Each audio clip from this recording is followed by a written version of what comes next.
سپہر کے 3 بجے ہیں۔ السلام علیکم، یہ ریڈیو پاکستان ہے۔ سمرہ یوسف سے خبریں سنیے۔ اہم خبروں کا خلاصہ۔ وزیر اعظم نے کل ملک بھر میں ارتھ آور منانے کی اپیل کی ہے۔ صدر اور وزیر اعظم نے نیپال کے نئے وزیر اعظم بریندر شاہ کو انتخابات میں اپنی پارٹی کی بھاری اکثریت سے کامیابی کے بعد عہدہ سنبھالنے پر مبارکباد دی ہے۔ صنعتوں کے معاون خصوصی نے چھوٹے اور درمیانے درجے کے کاروباری اداروں کے لیے قرضوں تک فوری رسائی کے لیے اجتماعی کوششوں پر زور دیا ہے۔ امریکی کانگریس میں پاکستان کاکس کے چیئرمین نے پاکستان اور امریکہ کے درمیان مضبوط تعلقات کی گہری خواہش ظاہر کی ہے۔ چین نے آج کامیابی کے ساتھ ایک نیا آزمائشی مصنوعی سیارہ خلا میں بھیجا ہے۔ اور آج شام لاہور میں پاکستان سپر لیگ کا دوسرا میچ کراچی کنگز اور کوئٹہ گلیڈیٹرز کے درمیان کھیلا جائے گا۔ اور اب خبروں کی تفصیل۔ وزیر اعظم محمد شہباز شریف نے کل ملک بھر میں ارتھ آور منانے کی اپیل کی ہے۔ انہوں نے تمام سرکاری اداروں کو ہدایت کی ہے کہ وہ ارتھ آور کے موقع پر رات 8:30 بجے سے 9:30 بجے تک ملک بھر میں زیادہ سے زیادہ روشنیاں گل کرنے کو یقینی بنائیں۔ وزیر اعظم نے ماحولیاتی تحفظ اور موسمیاتی آگاہی کے حوالے سے پاکستان کے عزم کا اعادہ بھی کیا۔ انہوں نے تمام وزارتوں، ڈویژنوں، صوبائی حکومتوں اور سرکاری اداروں کو ہدایت کی کہ وہ اس سال کے موضوع کرۂ ارض کو 1 گھنٹہ دیں کے تحت عالمی مہم میں بڑھ چڑھ کر حصہ لیں۔ ارتھ آور کا مقصد شہریوں، اداروں اور حکومتوں کی حوصلہ افزائی کرنا ہے کہ وہ فطرت کے تحفظ، توانائی کی بچت اور موسمیاتی ذمہ داری کے حوالے سے اس بامقصد اقدام کے لیے 1 گھنٹہ وقف کریں۔ ارتھ آور دنیا بھر میں ہر سال مارچ کے آخری ہفتے کے روز منایا جاتا ہے، جس کے دوران علامتی طور پر مقامی وقت کے مطابق رات 8:30 بجے سے 9:30 بجے کے درمیان غیر ضروری روشنیاں بند کر دی جاتی ہیں۔ صدر آصف علی زرداری اور وزیر اعظم محمد شہباز شریف نے بریندر شاہ کو ان کی پارٹی کے انتخابات میں بھاری اکثریت سے کامیابی کے بعد نیپال کے وزیر اعظم کا عہدہ سنبھالنے پر مبارکباد دی ہے۔ انہوں نے اپنے الگ الگ تہنیتی پیغامات میں کہا کہ پاکستان نیپال کے ساتھ اپنے گہرے اور دیرینہ تعلقات کی بڑی قدر کرتا ہے۔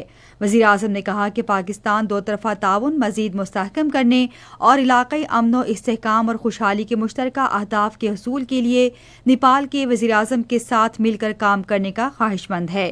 صدر مملکت نے کہا کہ خطے میں نوجوان قیادت کا سامنے آنا حوصلہ افزا پیش رفت ہے۔ صنعتوں اور پیداوار کے بارے میں وزیر اعظم کے معاون خصوصی ہارون اختر خان نے چھوٹے اور درمیانے درجے کے کاروباری اداروں کے لیے قرضوں کے حصول تک فوری رسائی کے لیے مشترکہ کوششوں پر زور دیا ہے۔ انہوں نے اسلام آباد میں ایس ایم ای فائنانسنگ سے متعلق ایک اجلاس کی صدارت کرتے ہوئے وفاقی اور صوبائی حکومتوں اور ترقیاتی سٹیک ہولڈرز کے درمیان مضبوط اشتراک کی ضرورت پر زور دیا۔ ہارون اختر نے کہا کہ اس میڈیا کو سٹیک ہولڈرز کو شامل کرنے اور رابطوں کو آسان بنانے میں فعال کردار ادا کرنا چاہیے تاکہ کاروباری افراد کی قرضوں کے حصول تک رسائی ممکن ہو اور وہ اپنے کاروبار کو ترقی دے سکیں۔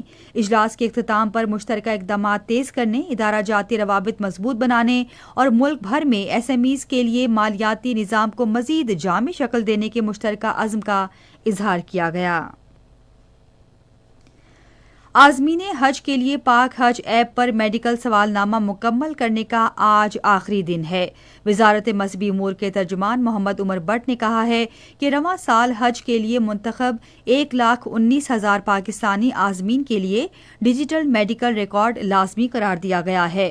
انہوں نے کہا کہ عازمین حج کو ہدایت کی گئی ہے کہ وہ پاک حج 2026 موبائل ایپ سے منسلک رہیں اور کسی بھی پریشانی سے بچنے کے لیے آج اپنی میڈیکل پروفائل مکمل کر لیں۔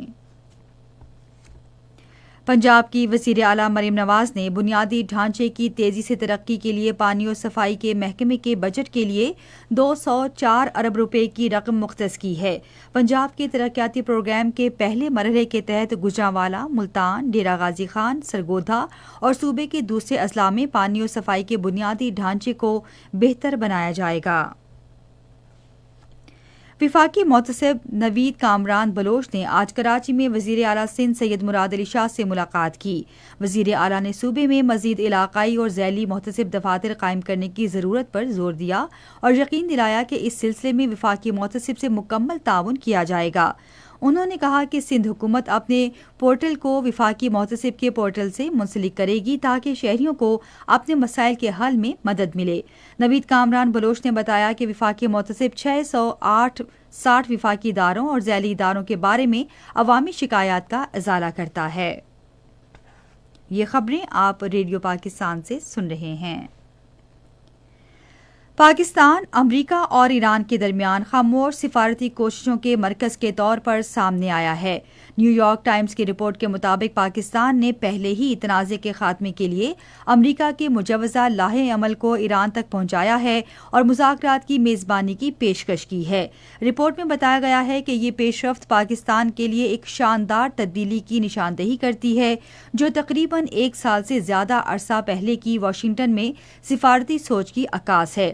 نیو یارک ٹائمز میں ایک الگ پیغام میں کہا گیا ہے کہ پاکستان کے آرمی چیف حالیہ ہفتوں میں پس پردہ سفارتکاری میں ایک مرکزی شخصیت کے طور پر سامنے آئے ہیں جس کا مقصد امریکہ اور ایران کے درمیان کشیدگی کم کرنا ہے۔ بھارتیہ جنتا پارٹی کی حکومت نے مقبوضہ جموں کشمیر سے 36 سے زائد کشمیری سیاسی قیدیوں کو بھارت کی مختلف جیلوں میں منتقل کر دیا ہے۔ کشمیر میڈیا سروس کے مطابق اسلامی اسکالر اور سماجی کارکن محمود الحسن شاہ سمیت کم از کم 46 سیاسی قیدیوں کو ہریانہ اور اتر پردیش کی جیلوں میں منتقل کیا گیا ہے۔ اس اقدام نے زیر حراست افراد کے خاندانوں کے لیے بڑی مشکلات پیدا کر دی ہیں جن میں سے اکثر کو اب اپنے رشتہ داروں سے ملنے کے لیے مالی اور لاجسٹک مسائل کا سامنا ہے۔ افغانستان میں انسانی حقوق کی خلاف ورزیاں انتہائی خطرناک حد تک پہنچ گئی ہیں۔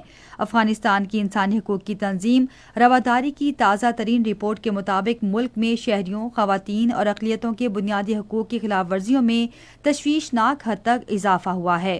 رپورٹ میں بتایا گیا کہ گزشتہ سال ٹارگٹ کلنگ، ماورائے عدالت قتل، جبری گمشدگیوں اور جسمانی تشدد کے واقعات میں ریکارڈ 40% سے زائد اضافہ ہوا۔ رپورٹ میں بتایا گیا ہے کہ آمرانہ پابندیوں اور جبری قوانین میں اضافے کی وجہ سے خواتین کے حقوق پامال ہوئے ہیں۔ امریکی کانگریس میں پاکستان کاکس کے چیئرمین ٹام سوزی نے کہا ہے کہ پاکستان تنہا دنیا کو دہشت گردی سے بچانے کے لیے کوششیں کر رہا ہے جنہیں تسلیم کیا جانا چاہیے۔ انہوں نے امریکہ میں پاکستان کے سفیر رضوان سعید شیخ کے ہمراہ مشترکہ نیوز کانفرنس سے خطاب کرتے ہوئے کہا کہ پاکستان اور امریکہ کے درمیان مضبوط روابط کی بھرپور خواہش کا اظہار کیا گیا اور پاکستان میں امریکی سرمایہ کاری میں اضافے پر زور دیا گیا۔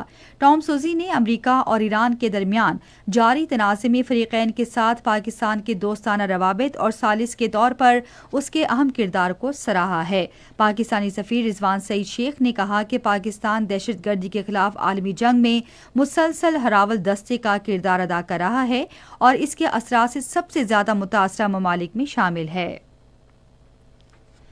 چین نے آج شیگوان سیٹلائٹ لانچ سینٹر سے ایک نیا آزمائشی مصنوعی سیارہ کامیابی کے ساتھ خلا میں بھیجا ہے۔